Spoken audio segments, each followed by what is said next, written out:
Assalamualaikum warahmatullahi wabarakatuh. A'udzubillahi minasyaitonir rajim. Bismillahirrahmanirrahim. Alhamdulillahi rabbil alamin. Wassalatu wassalamu ala asyrafil anbiya'i wal mursalin. Sayyidina Maulana Muhammad wa ala alihi wa ashabihi ajma'in. Subhanaka la ilma lana illa ma 'allamtana innaka antal alimul hakim wa la haula wa la quwwata illa billahil aliyyil azim. Yang dimuliakan pengurusi majlis, pengurusi surau, ahli jatuh kuasa surau, tuan-tuan imam, muslimin dan muslimat yang dirahmati Allah sekalian. Terlebih dahulu marilah sama-sama kita mulakan majlis ini dengan membaca Ummul Kitab Al-Fatihah. A'udzubillahi minasyaitonir rajim. Bismillahirrahmanirrahim. Alhamdulillahirabbil alamin arrahmanir rahim maliki yaumiddin. Iyyaka na'budu wa iyyaka nasta'in ihdinas siratal mustaqim siratal ladzina an'amta 'alaihim ghairil maghdubi 'alaihim waladdallin. Amin. Kita rapatkan setinggi-tinggi syukur kehadirat Allah Subhanahu wa taala dengan limpah rahmat, dengan kurnianya kita bersama-sama berada di rumahnya pada malam ini, malam 27 Syaban, bukan 27 Ramadan, begitu 27 Ramadan. Malam ini pada malam 27 Syaban yang semakin mendekatkan kita dengan Ramadan Al-Mubarak, yang sudah 2 bulan kita baca doa, Allahumma barik lana fi Rajab wa Sya'ban wa ballighna Ramadan. Mudah-mudahan Allah sampaikan kita ke bulan Ramadan insya-Allah. Lebih dulu ada ucapkan terima kasih kerana dijemput yang menghubungi saya Tuan Haji Malik. Dia bagi tarikh, saya tetap tak dapat. Akhirnya dia minta saya tetapkan tarikh, jadi payahlah saya. Dan akhirnya saya berilah tarikh pada malam ini. Alhamdulillah kita merancang, Allah menentukan, dan sampailah kita ke pertemuan pada malam ini. Lebih dulu juga saya minta maaf kalau tersalah atau tersilap ataupun tidak sampai hajat tuan-tuan, sebab tajuk itu agaknya rasa saya tadi bila Tuan Haji Malik bagi tajuk, ketika juga saya tak pernah pula saya mengulas tajuk yang diminta, iaitu persediaan hati dalam menyelusuri Ramadan. Itu tajuk dia hebat. Tapi saya kata insya-Allah dah setakat mana yang terdaya oleh saya untuk mengulas, ya, kerana selalunya ada orang minta tajuk persediaan menghadapi Ramadan secara umum begitu kan. Yang tapi bila sebut persediaan hati untuk menyelusuri Ramadan, agak khusus sedikit, agak susah untuk mengulasnya, tapi saya cubalah ya sampai sikit, dan kita kaitkan dengan ayat yang mewajibkan kita berpuasa Ramadan. Sebenarnya setiap amal atau ibadah yang diperintahkan oleh Allah kepada kita, ianya tidak akan dikira sah serta diterima kalau tidak ada niat. Rasulullah SAW bersabda dalam hadis yang diketahui umum, innamal a'malu binniyat wa innamal likulli imri'in ma nawa. Faman kana hijratuhu ila Allah wa rasulihi fa hijratuhu ila Allah wa rasulih. Faman kana hijratuhu lid-dunya yusibuha aw imra'atin yankihuha fa hijratuhu ila ma hajara ilaihi. Hadis sahih riwayat Bukhari Muslim. Hadis itu mempertegaskan setiap amal bergantung kepada niat, dan bila kita sebut niat itu adalah persoalan hati. Itu kalau kaitkannya, setiap amal ada kaitan dengan hati. Kalau berhubung dengan ibadat puasa Ramadan pula, hadis yang selalu orang baca berhubung dengan ibadat puasa Ramadan ialah man shama ramadhana imanan wa ihtisaban ghufira lahu ma taqaddama min dhanbihi. Ada lafaz yang menyebut man qama ramadhana imanan wa ihtisaban ghufira lahu ma taqaddama min dhanbi aw kama qala yang bermaksud sesiapa yang berpuasa Ramadan kerana dorongan iman dan mengharap rahmat Allah, iman dan harap rahmat, itu adalah dua persoalan hati. Jadi dengan yang demikian, apabila kita nak memahami apakah persediaan hati yang perlu ada untuk kita menghadapi bulan Ramadan, yang menyelusuri untuk menghadapi bulan Ramadan, dan masanya sudah terlalu singkat, 4 hari sahaja lagi kita akan sampai ke bulan Ramadan.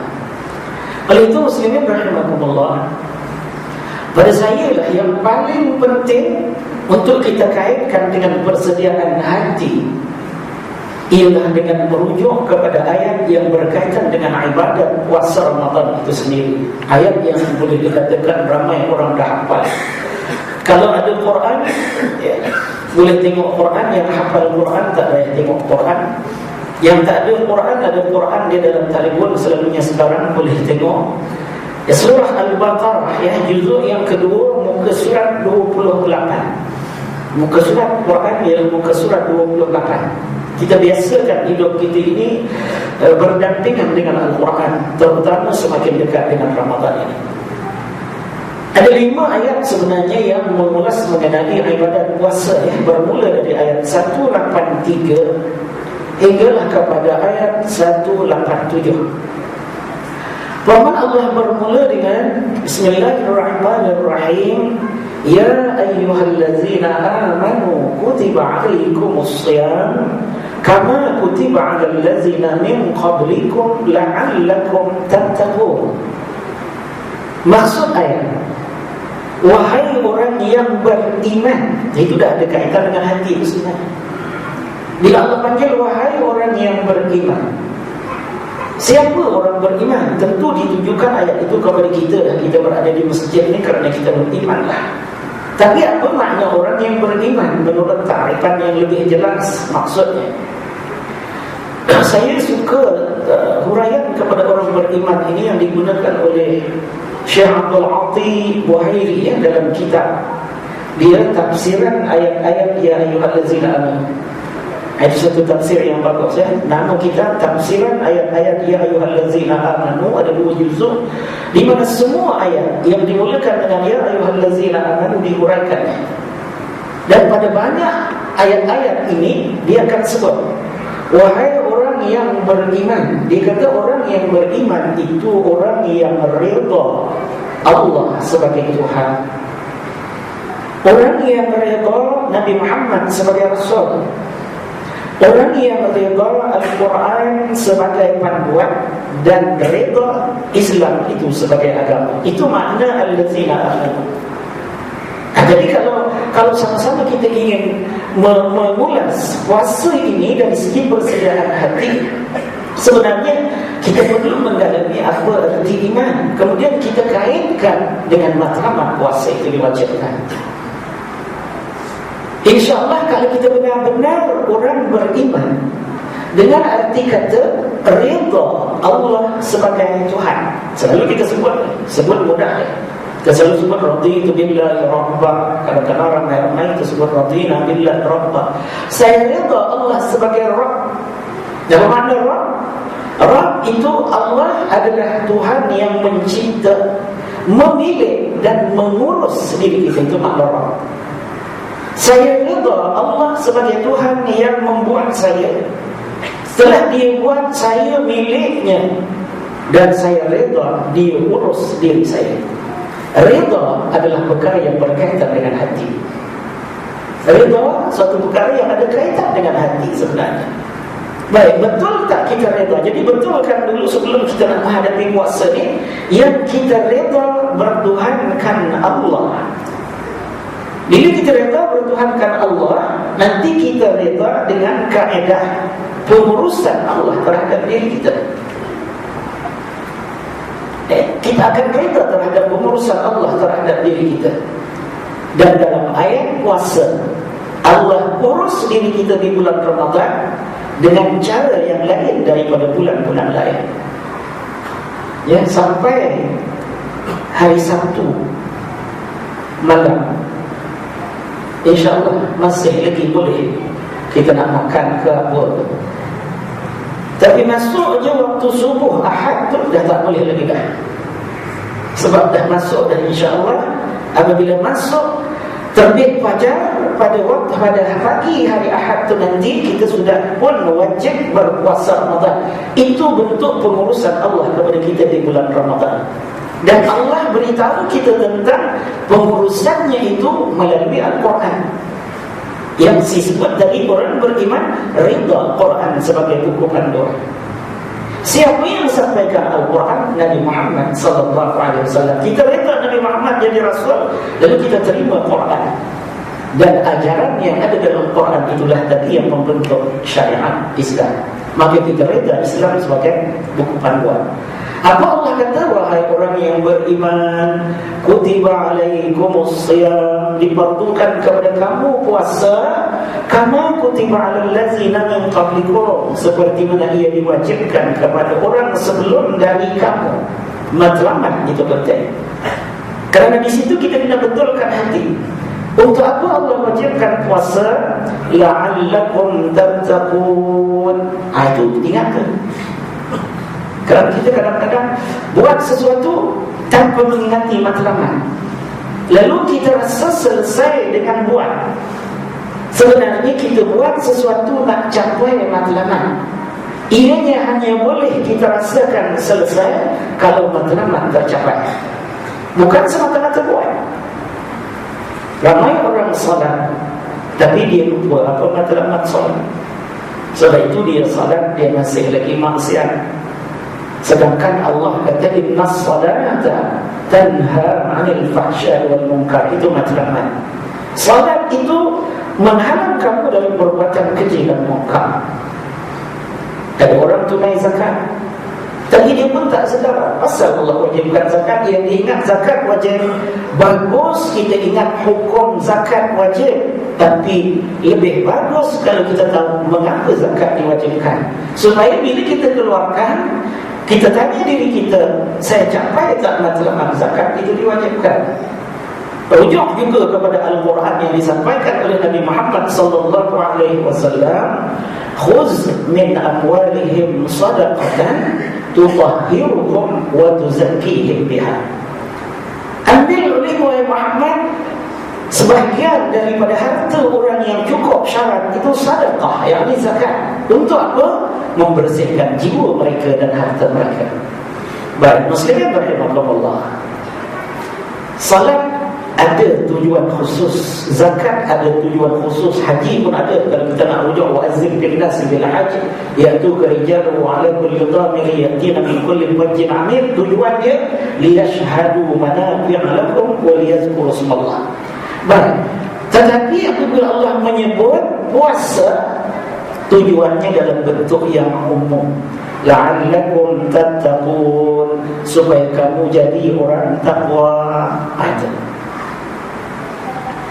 Kalau kita lihat dari sudut pandangan agama Islam, kan, ibadat yang paling awal ditanya oleh Allah nanti ialah salat. Nabi sebut awwalu ma yuhasabu alaihi al-'abdu as-salat. As-salatu 'imaduddin, faman aqamaha faqad aqama ad-din. Dari sudut itu, salat adalah yang paling hebat. Tetapi dari segi matlamat, Allah sebut matlamat puasa lebih umum, merangkumi apa yang boleh dicapai melalui salat, zakat dan juga ibadat haji. Sebab tujuannya untuk kita takwa. Takwa di mana? Nabi kata at-taqwa hahuna. Takwa itu di mana? Nabi kata at-taqwa hahuna. Nabi beri isyarat, takwa itu di sini, bukan di dada, di dalam hati. Jadi persoalannya sekali lagi kepada persoalan hati. Baik, muslimin rahimakumullah, kita nak puasa. Fiqh puasa saya ingat tak payah kita ulang. Sebab itulah tajuk diberi kepada saya agak lebih khusus. Sebab masalah fiqh puasa semua kita dah faham. Masalah fiqh puasa semua kita dah faham. Cuma kita nak mencapai matlamat itu dengan merujuk kepada hati. Baik, yang nak kita capai ialah takwa. Takwa persoalan hati. Bagaimana kalau boleh kita perincikan sedikit tentang ciri orang takwa?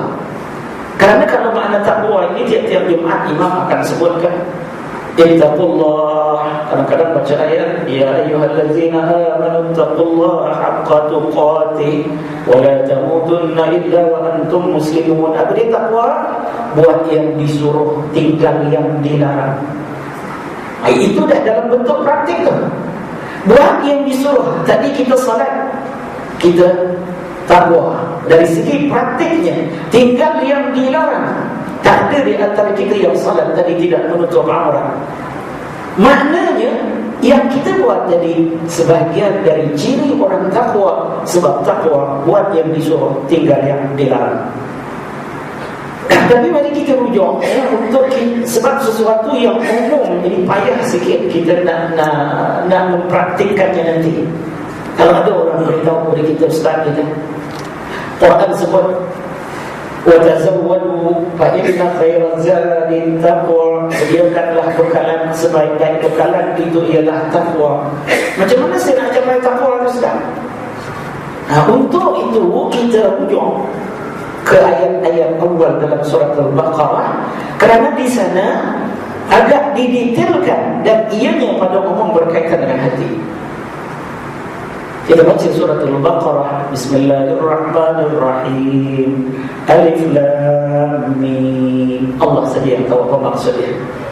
Zalikal kitabu la raiba fihi hudan lil muttaqin. Quran itu sikit pun tidak diragukan tentang kebenaran kandungannya. Ia hudan lil muttaqin, sumber hidayah bagi orang takwa. Takwa Nabi kata di sini di hati. Baik, takwa letaknya di hati, sesuatu yang maknawi, sesuatu yang ekstrim. Payah untuk kita nak ceritakan bagaimana untuk mencapainya kalau hanya dalam bentuk takwa. Tapi di awal surah Al-Baqarah ini Allah sebut yang pertama orang takwa allazina yu'minuna bil ghaib wa yuqimuna as-salah wa mimma razaqnahum yunfiqun wallazina yu'minuna bima unzila ilaika wa ma unzila min qablik. Empat, wa bil akhirati hum yuqinun. Lima. Lepas tu Allah sifatkan orang yang kalau ada lima ciri ini, ulaika ala hudan min rabbihim. Orang itu orang yang dapat hidayah dari Tuhan mereka, dan mereka orang berjaya. Wa ulaika humul muflihun. Maka yang disebutkan rahimahullah, kita nak puasa. Sebab tu saya kata bila kita nak puasa, kita kena ingat kita nak capai ke lima sifat yang disebut oleh Allah di awal surah Al-Baqarah tadi. Dan ciri yang pertama terutamanya ia berkaitan dengan hati. Sebab apa dia ciri orang takwa? Allazina yu'minuna bil ghaib. Orang takwa itu orang yang percaya dengan perkara ghaib, perkara yang dia tak nampak. Kita berada di rumah Allah, sedang berbincang tentang persoalan puasa. Rasulullah SAW beritahu, majtama'a qaumun fi baitin min buyutillah yatluna kitaballah wa yatadarasunahu fima bainahum illa nazalat alaihim as-sakinah. Apabila suatu kumpulan orang berkumpul di rumah Allah, sekarang kita berkumpul di rumah Allah di surah Al-Hijrah ya. Dan kita berkumpul di rumah Allah. Kemudian kita baca ayat Allah. Saya baca sedikit daripada ayat Al-Quran, kita bincang ayat itu. Wa yatadarasunahu. Bukan saja kita baca, kita bincang. Yatluna kitab Allah. Baca lafaznya yatadarasunahu. Kita dalami maksud ayat itu. Apa akan berlaku? Illa nazalat alaihimus sakinah. Allah turunkan tenang. Betul ya, Allah turunkan tenang. Itu soalan hati itu. Soalan hati, betulkah kalau kita berkumpul di rumah Allah Allah akan beri rasa tenang? Nazalat alaihimus sakinah wa ghashiyatuhum rahmah. Rahmat Allah akan sentiasa menaungi kita. Malaikat akan melindungi kita dengan sayap-sayapnya, dan Allah sebut kita di kalangan para malaikat, makhluk yang mulia di sisi Allah. Wa zakarahumullahu fi man 'indah. Ada pernah nampak malaikat? Tak. percaya tak? Itu soalan dia. Itu sebab itu kalau kita nak puasa diingat tujuan dia, saya nak perkuatkan keimanan saya kepada perkara gaib. Itu tujuan kita nak puasa. Maka dengan yang demikian elok 2-3 hari sebelum daripada kita berpuasa ini, baca semula perkara yang berkaitan dengan khabar akhirat, dengan hari akhirat, dan perkara-perkara yang berkaitan dengannya. Kerana di akhir ciri orang takwa Allah akan sebut nanti, wa bil akhirati hum yuqinun. Yakin dengan hari akhirat itu bukan sekadar yakin dunia akan kiamat, tapi yakin dengan hari akhirat, yakin dengan perkara gaib yang Rasulullah ceritakan tentang apa yang akan berlaku apabila hampir kiamat. Waktu kiamat, apa berlaku selepas kiamat. Pernah kita dalami hal yang demikian sebelum daripada Ramadan? Itu soalan dia. Sebab kalau kita nak buat persediaan tentang soal hati, kerana kita dengan puasa Ramadan nak meyakinkan diri kita tentang khabar-khabar hari kiamat ini. Cumanya perkara gaib ini yang wajib kita percaya, yang Allah beritahu kepada kita melalui Al-Quran atau melalui Sunnah. Itu wajib kita percaya. Tapi kalau sekadar orang dia beritahu, tak ada dalil Quran, dalil Sunnah, tak payahlah kita percaya. Nak percaya, tak percaya pun tak apa. Ada orang beritahu tahun 2020 kiamat, dia mencapai aja negara maju kiamat. Tahun 2020 kiamat. Wajib percaya tak ada dalil.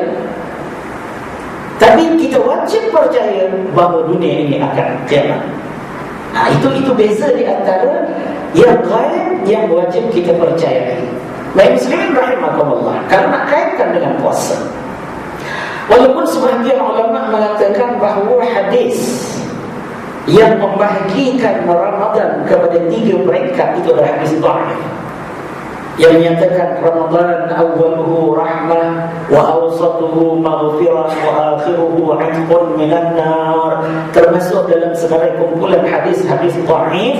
Tapi dia bukan menyebut pasal hukum, dia beritahu, dan ada yang diperkuat dengan dalil yang lain.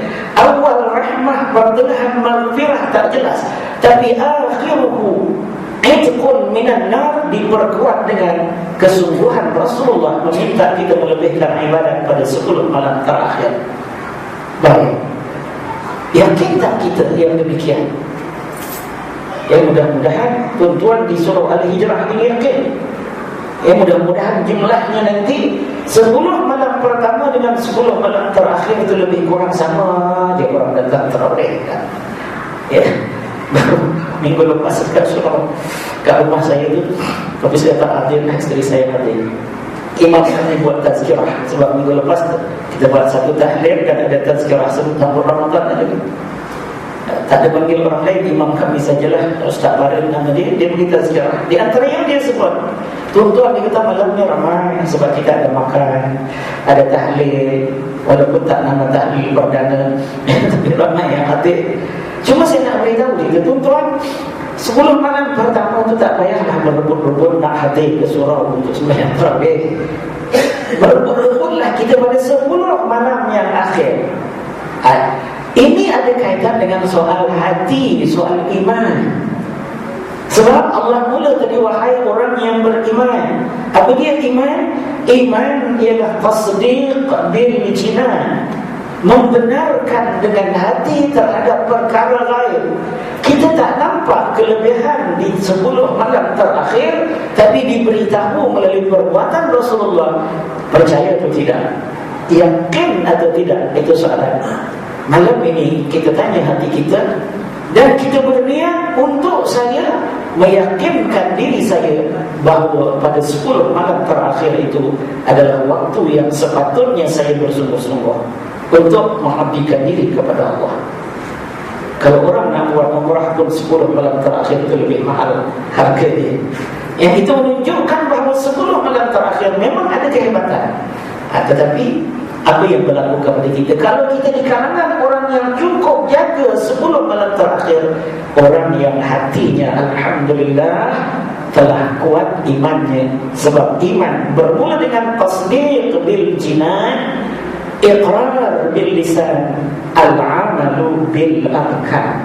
Mesti diiringi dengan pembuktian. Apa jadi pun 10 malam terakhir mesti berjamaah. Maghrib dan Isya mesti tidak tinggal salat tarawih. Baik, yang pertama ciri orang takwa nyata kaitannya dengan hati, iaitu allazina yu'minuna bil ghaib. Yang kedua ciri orang takwa, wa yuqimuna shalah. Orang takwa ni dia mendirikan sembahyang.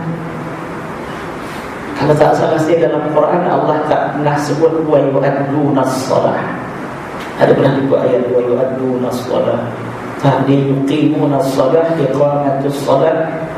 Sebab yu'addun tunai, yuqimun diri sembahyang.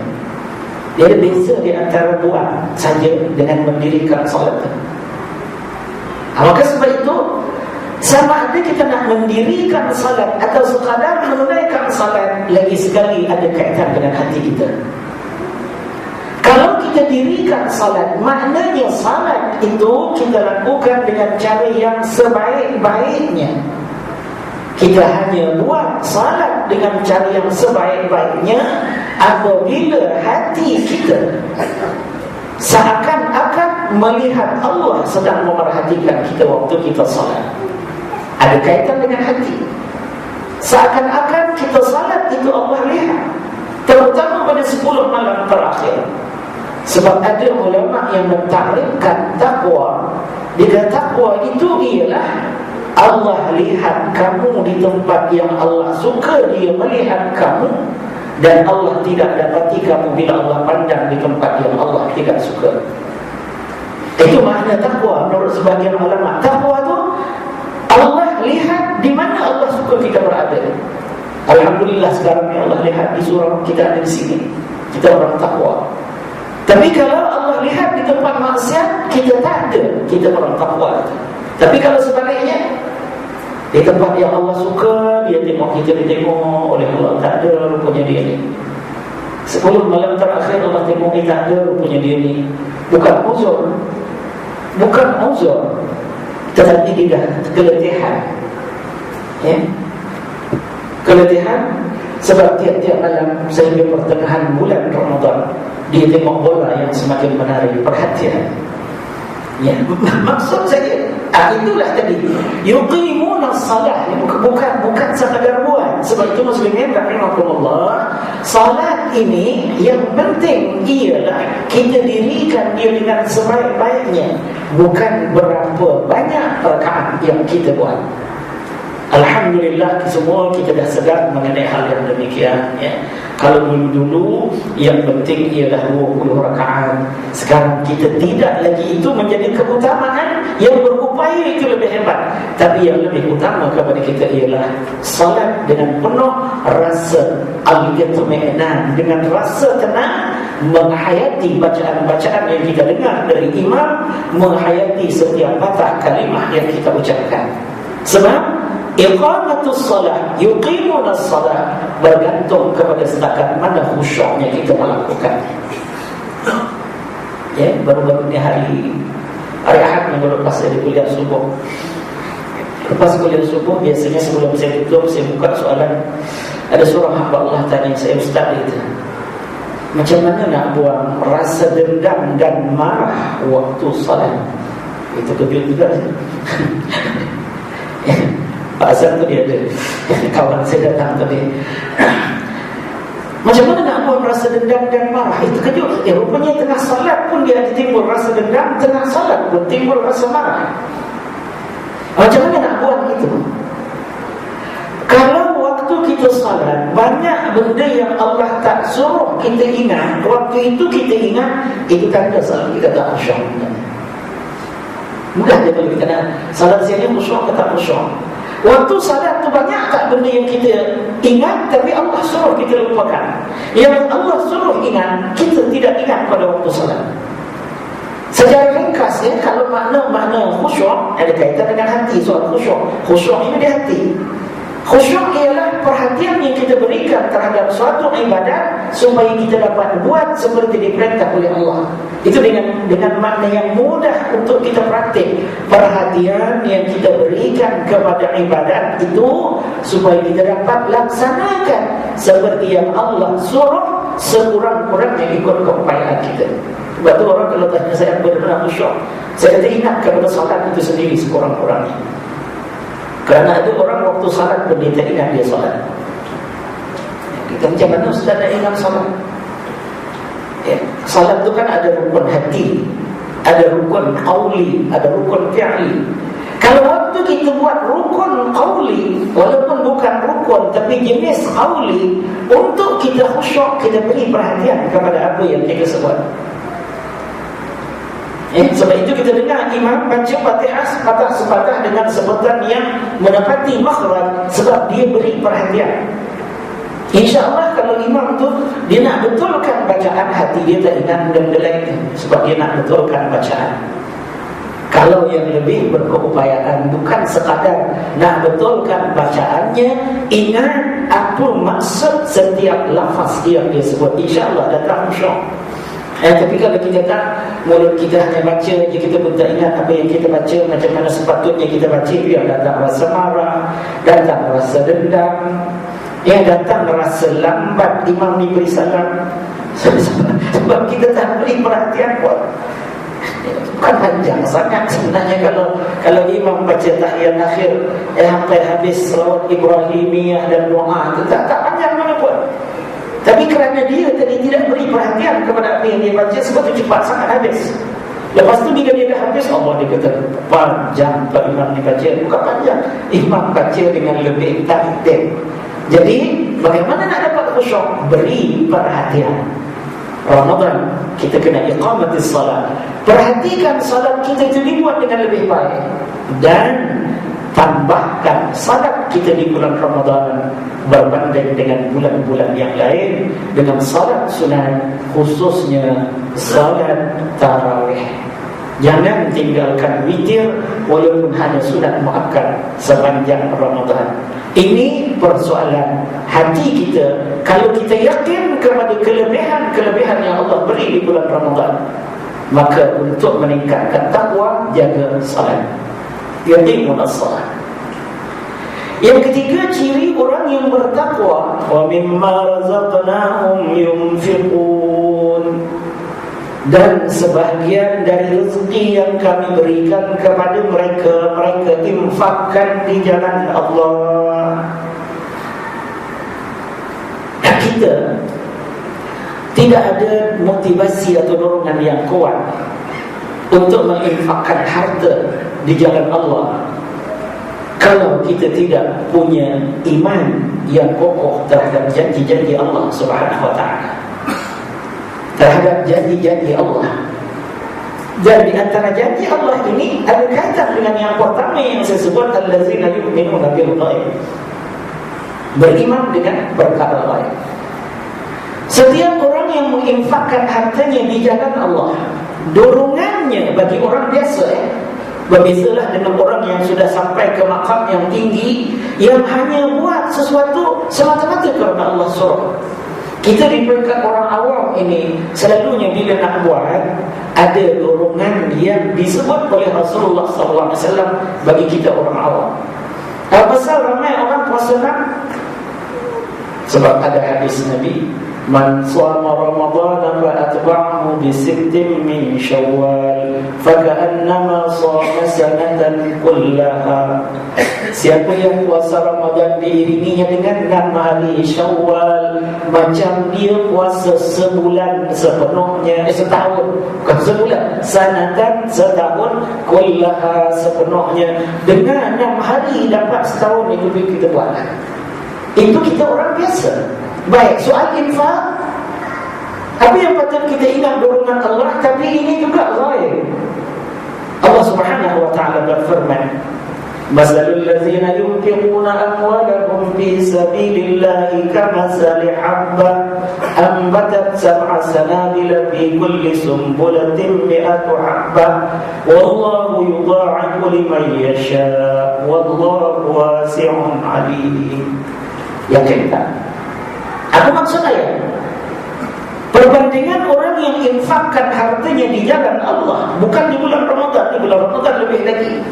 Tak di bulan Ramadan pun kalau orang itu infakkan hartanya di jalan Allah, kerana Allah, ganjarannya Allah beri bandingan kamasali habbah, macam sebiji benih yang kita tanam. Tanam sebiji je benih, subur dia, hasilnya nanti naik 7 pokok padi gandum misalnya. Setiap pokok itu akan menghasilkan 1 tangkai. Setiap tangkai 100. Kalau 7 sudah jadi 700. Boleh tak Allah beri lebih dari itu?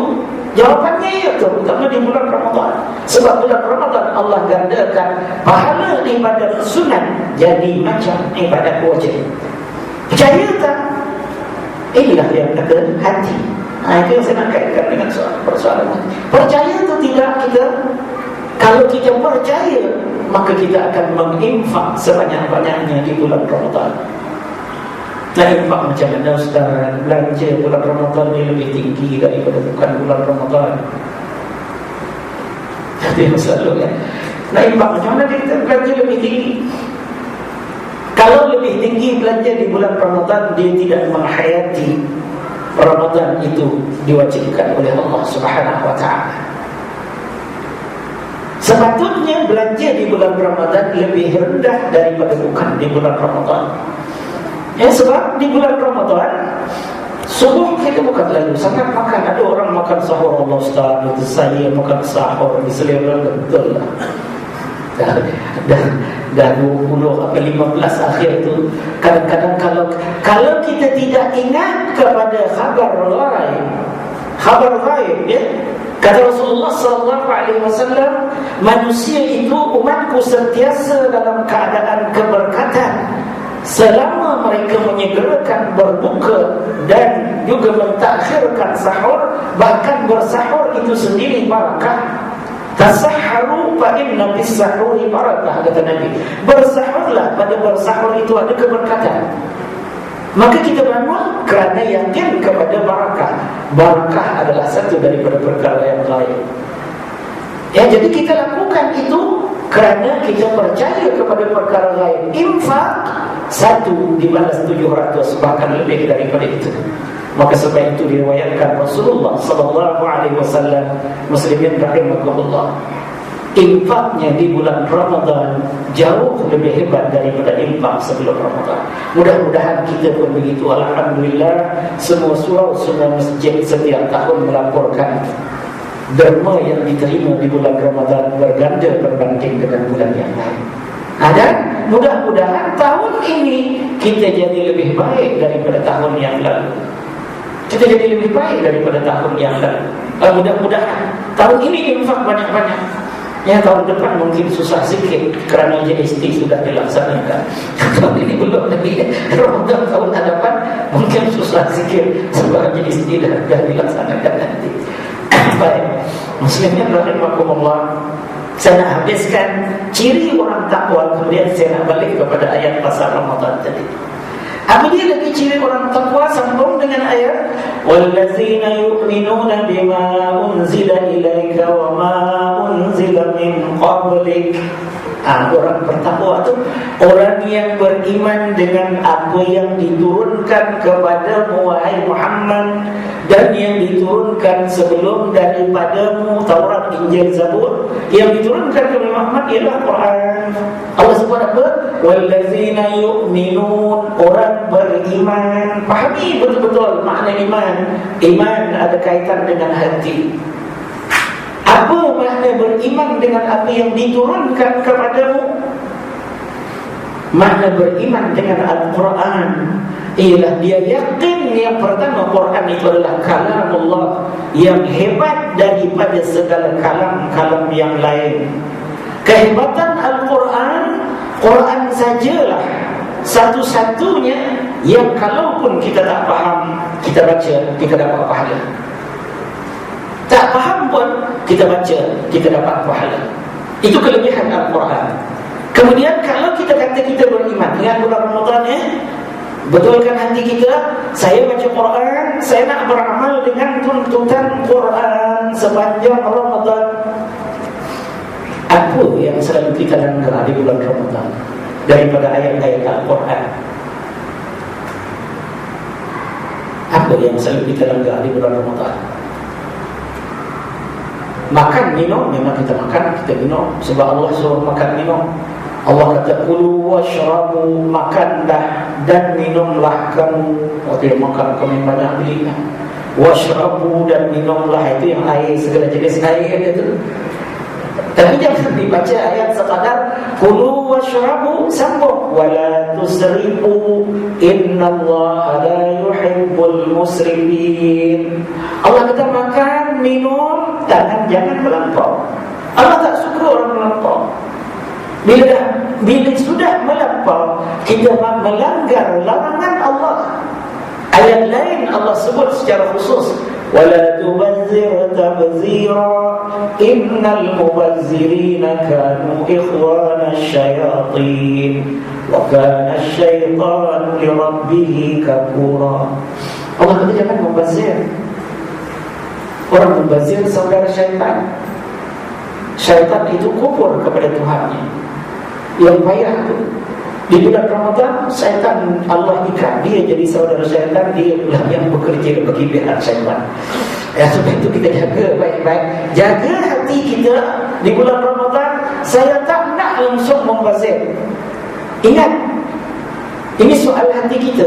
Jaga hati kita baik-baik. Bulan Ramadan saya tak nak langgar satu pun larangan Allah. Sebab saya banyak baca Quran di bulan Ramadan dan saya orang yang beriman dengannya. Sebab ciri orang takwa, wallazina yu'minuna bima unzila ilaika.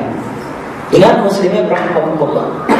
Bila kita kata beriman dengan Al-Quran yang diturunkan oleh Allah, ingat makna beriman dengan Quran bukan sekadar baca. Sebab itu makna beriman dengan Quran ialah beramal dengan kandungan Al-Quran itu. Sesuaikan amal kita dengan doa yang selalu kita baca berhubung dengan Al-Quran. Apa dia doa yang selalu kita baca berhubung dengan Al-Quran? Allahumma arhamna bil Quran waj'alhu lana imaman wa hudan wa rahmah. Itu selalu kita baca. Allahumma arhamna bil Quran, ya Allah sayangi kami, kasihani kami dengan Quran. Waj'alhu lana, jadikan Quran itu bagi kami imam. Tadi kita sembahyang ikut imam. Imam rukuk, kita rukuk. Imam sujud, kita sujud. Jadikan Quran imam. Imam kata jangan, janganlah. Imam kata buat, buatlah. Itu jadikan Quran. Sebab itu Quran itu muslimin rahimakumullah. Anda nak ingatkan kita di bulan Ramadan ini supaya mendekatkan diri kepada Al-Quran tahun ini lebih baik dari tahun lalu, supaya Quran yang kita baca itu dia boleh mengubati penyakit-penyakit hati kita. Sebab Quran itu memang diturunkan oleh Allah. Di antaranya ialah syifaa'un lima bis-sudur wa nunazzilu minal qur'ani ma huwa syifaa'un wa rahmatun lil mu'minin wa la yazidu adh-dhalimina illa khasara. Kami turunkan dari Quran itu ma huwa syifa', yang ia mengandungi penyembuh bagi penyakit-penyakit hati. Macam mana nak jadikan Quran menyembuh penyakit hati? Yang pertama, kita kena tahu apa penyakit hati kita yang saya nak bersihkan di bulan Ramadan ini. Penyakitnya ialah tamak, nak buat tamak, takabur. Macam mana nak buat? Pemarah, nak buat itu semua. Macam mana nak bersihkan penyakit-penyakit ini? Riak misalnya. Macam mana nak hilangkan riak dengan baca Quran? Quran akan memberi kesan kepada mengobati penyakit hati apabila kita baca dengan menyadari maksudnya. Muslimin rahimakumullah.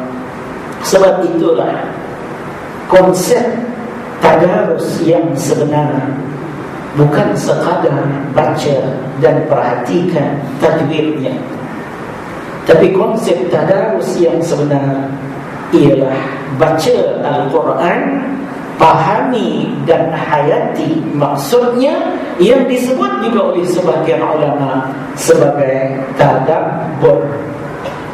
Itu konsep tadabbur yang sebenar. Ya, perkara ini telah dijelaskan oleh Ustaz Dr. siapa yang baru dilatih jadi mufti wilayah, Zulkifli Muhammad Al-Bakri, yang baru dilantik jadi mufti wilayah tahun 2007 dalam putusan naskah Jawi. Sisipan Jawi itu ada orang tanya dalam soalan, tanya Ustaz jawab. Soalannya ialah, apakah konsep tadarus yang sebenar? Dia jawab, konsep tadarus yang sebenar ialah membaca Al-Quran, memerhatikan maknanya serta menghayatinya. Itu makna tadarus yang sebenar. Itu makna tadarus yang sebenar. Sebab itu bila disebut Quran sebagai pengubat kepada penyakit hati, disebut bukan sekadar baca Quran, tapi bagi orang yang tidak memahami bahasa Al-Quran, dia sebut baca Quran dan maknanya. Ada lagu ubat hati, ada 5 ni. Berkawan dengan orang soleh, membanyakkan puasa, bangun malam. Lepas tu satu lagi dia sebut baca Quran dan maknanya. Bukan baca saja. Tapi maaf ya, bila saya sebut baca Quran dan maknanya tu, bukan tak elok sekadar baca Quran dan dapat pahala tu. Tapi kerana kita nak meningkatkan lagi, sebab kita ni tak boleh sekadar itu saja. Kita nak tingkatkan supaya jadi lebih baik puasa kita tahun ini dengan membetulkan hati kita dan meletakkan niat-niat yang lebih baik. Kita tak naklah, saya nak puasa tahun ini macam tahun lepas juga lah, tarawih macam biasa, baca Quran macam biasa. Nak tarawih lebih baik. Lebih baik, kita mesti lebih daripada 8. Bukan begitu. Tapi saya kata tadi, penghayatan kita. Penghayatan kita. Kita datang untuk tarawih dengan niat untuk mengabdikan diri kepada Allah. Bukan datang untuk tarawih semata-mata kerana nak lepaskan kerja kita bulan Ramadan. Dah jadi biasa dah, sebab itu datang agak lewat, balik agak cepat. Kita nak tahun ini datang agak cepat, balik tidaklah terlalu cepat, lambat sikit tak apa. Sesekali kita datang, tiba-tiba imam baca panjang sikit, alhamdulillah. Ya, jangan bila sekali imam baca panjang, kalau saya tahu di surau lain bagus tadi. Itu hati datang betul. Jadi kena betulkan hati kita, sebab kita kena beriman dengan Al-Quran. Saya tak ada orang panjang-panjang saja, beriman dengan Al-Quran. Wallazina yu'minuna bima unzila ilaika wa ma unzila min qablik. Akhir sekali ciri orang taqwa, wa bil akhirati hum yuqinun. Di sinilah yang banyak sebenarnya yang kita nak ingat apabila kita nak hadapi Ramadan. Ingat, kita yakin dengan hari akhirat. Bila saya sebut hari akhirat tadi, saya dah sebut tadi, hari akhirat itu meliputi semua perkara yang berkaitan dengan kiamat dan apa yang akan berlaku di sana nanti. Ya. Barangkali di surat tuan-tuan ini ada ustaz yang mengajar kitab Aqidah Ahlussunnah wal Jamaah, Aqidah Ahlussunnah wal Jamaah oleh Allahyarham Tuan Haji Sa'id Ibrahim.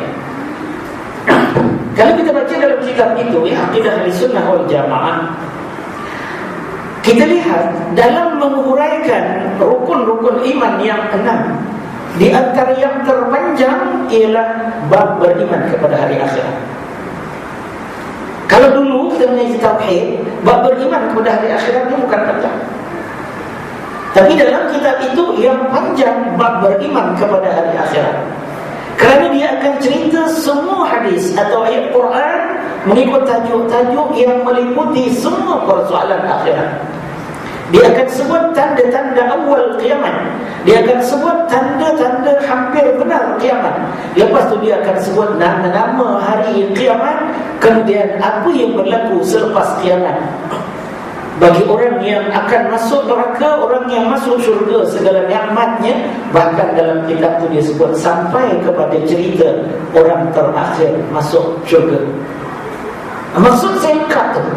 Baik, tanya diri kita, pernah tak kita baca bahagian tu? Itu soalan saya. Pernah tak kita baca? Kalau ia yakini dia baik-baik, tambah keyakinan kita kepadanya.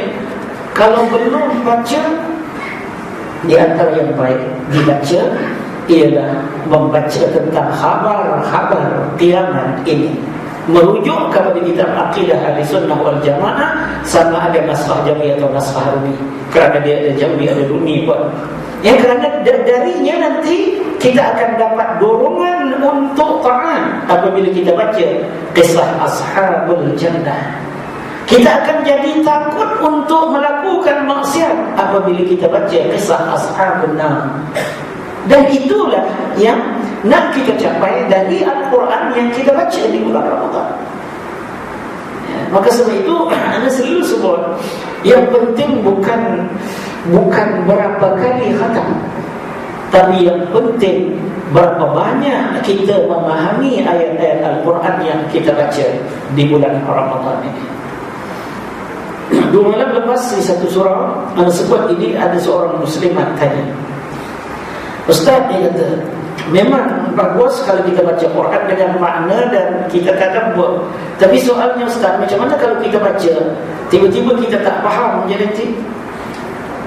Saya kata jangan takut, baca dulu, faham ke tak faham.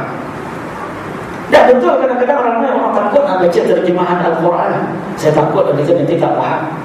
Apa sebab takut tak faham? Quran itu kitab yang ayatnya adalah bayyin. Quran itu nyata. Ada sedikit-sedikit sahaja ayat mutasyabihah. Kalau jumpa ayat yang sukar untuk kita faham, kita tinggalkan. Tanya orang yang tahu. Jangan kerana takut lalu kita tak nak baca terjemahan Al-Quran.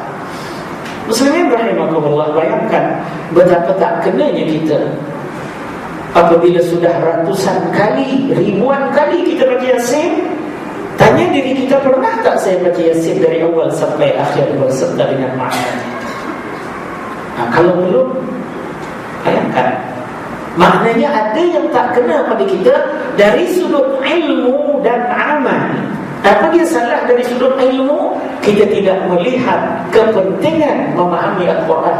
Sebab itu anda selalu sebut bila pasal Quran, ingat ayat di awal surah Al-Baqarah. Allah kata Quran itu hudan lil muttaqin, sumber hidayah. Macam mana boleh jadi sumber hidayah kalau kita tidak memahaminya? Macam mana saya sampai ke surau ini tadi? Saya pun ada datang sekali dulu, tapi kali pertama dulu takut tuan ini tunggu saya ke, ataupun saya adalah bimbingan. Ini saya tak ada bimbingan tadi, tapi saya ingat agak. Tapi yang paling penting, dekat situ saya tengok tulisan kuota warisan. Maksud saya, kalaulah saya tak faham apa makna kuota warisan, bolehkah saya jadikan panduan? Tentu saya tak boleh dapat jadikan panduan. Sebab saya faham perkataan kuota warisan, itulah tanda isyarat masuk, maka saya selamat. Sebab itu bila orang baca Quran, ya, bila baca Quran dan dia salah faham, lalu dia akan bertindak sehingga menjadikan Islam itu bukan suatu agama yang baik. Dia baca ayat, selalu baca Amanar Rasul. Sebelum tidur mesti baca punya Amanar Rasul. Di antara ayat Amanar Rasul, la yukallifullahu nafsan illa wus'aha, laha ma kasabat wa 'alayha ma iktasabat, rabbana la tu'akhizna in nasina aw akhtana. Apa makna dia? Tak tahu Ustaz saja, memang banyak kali kita baca. Apa makna la yukallifullahu nafsan illa wus'aha? Allah tidak mempertanggungjawabkan seseorang melainkan mengikut kadar upayanya. Itu makna la yukallifullahu nafsan illa wus'aha. Siapa yang beritahu Allah? Oleh itu tak usah takut, tak usah sedih kalau kita tak boleh buat, sebab kita tak mampu. Sebab Allah tidak pernah bohong. Allah kata la yukallifullahu nafsan illa wus'aha. Allah tidak taklifkan seseorang melainkan apabila dia berupaya. Ustaz, macam mana saya ni, badan sihat, duit banyak, tapi baru teringat nak daftar pergi haji. Bila saya daftar, dia suruh tunggu 30 tahun lagi. Umur saya dah 60, 30 tahun lagi. Kalau hidup pun tak ada, saya nak pergi nanti. Macam mana kalau saya mati? La yukallifullahu nafsan illa wus'aha. Tak sedih kita sebab Allah dah beritahu. Sebab itu bila kita tidak memahaminya, la yukallifullahu nafsan illa wus'aha, laha ma kasabat. Allah beri balasan berasaskan kebaikan yang dia buat. Wa 'alaiha maktasabat, azab Allah berasaskan kejahatan yang dia buat.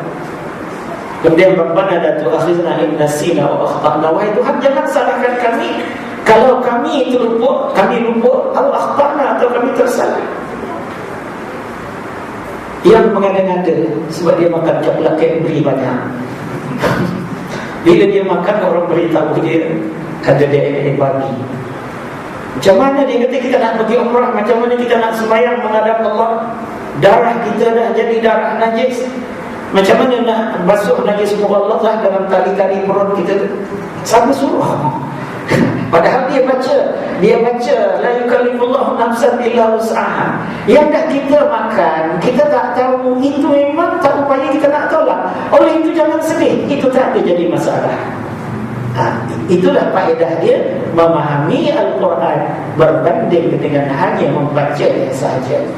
Dan kita yakin kepada wabil akhirati hum yuqinun, perkara yang berkaitan dengannya. Ulaika ala hudan min rabbihim wa ulaika humul muqirun. Jadi muslimin rahimakumullah, kalau nak kaitkan macam mana kita nak baiki puasa dengan membetulkan hati, itulah tadi ilmu kena ada. Selepas ilmu ada, rujuk kepada hati kita. Apa tujuan ibadat ini diwajibkan oleh Allah? Macam mana saya nak capai matlamat ini dengan melakukan 5 ciri orang takwa yang disebut dalam surah Al-Baqarah. Tapi semua itu tak mampu kita buat kalau belum kita merubah sikap. Sikap ialah hati. Allah sebut innallaha la yughayyiru ma biqaumin hatta yughayyiru ma bi anfusihim. Allah tidak akan mengubah nasib suatu kaum sehingga dia ubah apa yang dalam hati dia. Sebab itu kita bermula dengan di sinilah. Kita mula di sini. Nak menjadi lebih baik tak dalam pendekatan Ramadan? Jawapannya ya. Saya hendak. Kalau hendak 1000 daya. Kalau tak hendak, macam-macam dalih kita buat. Tambah orang Malaysia tak sepatutnya ada benda dia tak boleh buat. Sebab Malaysia boleh. Dan pasal kita kata tak boleh, sebab kita boleh buat semua yang kita nak buat. Cuma ingat, insya-Allah Allah Subhanahu Wa Taala akan tolong kita. Sikit lagi ya. Tak maaf, saya lebih kurang 1 jam je boleh bercakap, dia tak rehat sangat dah. Saya nak rujuk kepada ayat yang 5 ayat berhubung dengan ibadat tadi. Ibadat puasa. Yang pertama Allah sebut la'allakum tattaqun. Dalam ayat puasa juga Allah sebut pada ayat 185 selepas dimulakan dengan syahrul Ramadan allazi unzila fihi al-Quran la'allakum tashkurun. Jadi maksudnya ingat ya, puasa itu matlamat yang besarnya nak takwa. Tapi sebelum kita capai takwa, kita kena jadi orang bersyukur. Sebab itu Allah sebut yuridullahu bikumul yusra wa la yuridu bikumul usra wa litukmilul iddata wa litukabbirullaha ala ma hadakum wa la'allakum tashkurun. Ramadan dijadikan kita orang bersyukur. Syukur Allah sampaikan saya ke bulan Ramadan. Jangan-jangan ini Ramadan terakhir. Oleh itu kita usaha sungguh-sungguh sebab kita nak jadi orang bersyukur. Syukur, alhamdulillah rezeki agak murah tahun ini. Saya nak infak sebanyak-banyaknya. Saya nak syukur. Syukur badan sehat, saya nak lebihkan. Syukur saya dapat ilmu bahawa Quran yang lebih baik bukan sekadar dibaca, tapi dibaca dan dipahami. Syukurilah ilmu itu dengan beramal. Kemudian ayat seterusnya, ayat 186, Allah menyebut wa iza sa'alaka 'ibadi 'anni fa inni qarib ujibu da'watad da'i iza da'an falyastajibu li wal yu'minu bi. Akhirnya la'allahum yarshudun. Sebelum capai takwa, kita mohon dari Allah al-irsyad. Allah bimbing kita. Bagaimana nak dapat bimbingan Allah? Kita kena sentiasa rasa Allah itu dekat. Sebab itu Allah kata wa iza sa'alaka 'ibadi 'anni, kalau hamba-Ku bertanya kepada Muhammad tentang diriku, fa inni qarib, aku dekat saja. Aku akan perkenankan doa orang yang berdoa, tapi ingat dia hendaklah perkenankan dahulu seruatku, falyastajibu li wal yu'minu bi, beriman betul-betul, la'allahum yarshudun, mudah-mudahan dia dapat irsyad. Kemudian ayat akhir berhubung dengan puasa, ayat 187, yaitu fit puasa, uhilla lakum lailatas siyamir rafasu ila nisaikum, dan ayat ini diakhiri dengan wala tubashiruhunna wa antum aakifuna fil masajid tilka hududullahi fala taqrabuha kadzalika yubayyinullahu ayatihi linnas la'allahum yattaqun. Ayat pertama la'allakum tattaqun, ayat akhir Allah ulang balik cuma yang pertama la'allakum, kamu, la'allahum, semoga mereka, tapi maksudnya sama, yattaqun. Cuma pangkal kepada ayat itu Allah memberi penekanan wala tubashiruhunna wa antum aakifuna fil masajid. Jangan kamu nak mendekati isteri kamu sedangkan kamu sedang beriktikaf di masjid. Ada orang tanya, takkan Ustaz dekat masjid nak dekat isteri kot? Tapi maksud ayat ini kata ulama tafsir, kerana kita di bulan Ramadan disuruh lebih banyak mendekatkan diri dengan masjid dan rumah Allah. Kita beriktikaf sedaya upaya, kalau sudah kita niat iktikaf, tak sahlah kita batalkan i'tikaf kita tadi dengan balik ke rumah walaupun waktu malam semata-mata kerana ingatkan isteri. Bukan tak boleh, tapi maksud ayat ini di bulan Ramadan itu ada puasa, di bulan Ramadan itu ada Quran yang mesti diperbanyakkan bacanya, di bulan Ramadan mesti banyakkan infak, di bulan Ramadan banyakkan doa, di bulan Ramadan banyakkan diri kita mendekatkan diri dengan rumah Allah. Itulah yang tersimpul pada ayat yang berhubung dengan ibadat puasa, bermula dari ayat 183 hingga ayat 188 daripada surah Al-Baqarah. Itulah muslimin rahimakumullah yang terdaya oleh saya untuk mengulas serba sedikit tentang persediaan hati kita bagi menghadapi Ramadan. Yakinkan bahawa kita tidak tahu bila kita akan mati, kerana Allah dah janji kullu nafsin za'iqatul maut, itu hati. Setiap yang bernyawa pasti mati, maka kita mesti mati. Kalau Allah dan kita berdoa kepada Allah, Allah panjangkan umur kita sampai ke Ramadan ini, yang entah kali ke berapa. Kalau Allah panjangkan, terimalah itu sebagai hadiah Allah untuk kita meningkatkan taqwa. Kerana muslimin rahimakumullah, apabila kita mati nanti, Allah tidak menilai kita berasaskan kamu tinggal di mana, kamu dari bangsa apa, berapa banyak harta kamu, berapa banyak pengikut kamu. Semua itu bukan jadi asas ukuran lagi. Allah akan menilai kita dengan inna akramakum 'indallahi atqakum, sesungguhnya yang paling mulia di kalangan kamu ialah orang yang lebih takwa. Dan secara khusus mudah-mudahan Ramadan tahun ini menjadikan kita benar-benar orang yang bertakwa kepada Allah Subhanahu wa taala. Jadi dengan sebuah pustaka itu ya, kalau ceramah ini bukan boleh lama sangat, lebih kurang 1 jam sahaja. Itulah yang terdaya oleh saya, dan saya minta maaf banyak-banyak kalau tidak mencapai matlamat. Dan syukur saya kepada Allah Subhanahu wa taala dapat lagi bertemu dengan tuan-tuan untuk kali yang kedua pada setelah pertemuan kita yang lalu. Tapi saya pun tak ingat tahun berapa, cuma surau ini belum berapa siang pada waktu itu. Dan alhamdulillah, insyaAllah mudah-mudahan Allah makbulkan permintaan kita kepadanya. Kita teruskan doa, Allahumma barik lana fi Sya'ban wa ballighna Ramadan. Semoga Allah tunaikan apa yang kita mohon. Akhirnya saya nak sebut satu saja, banyak yang kita mohon kepada Allah, banyak yang kita harap kepada Allah.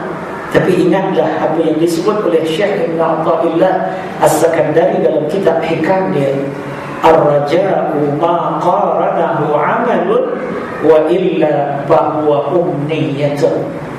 Sesuatu itu dipanggil harapan kalau diiringi dengan amal.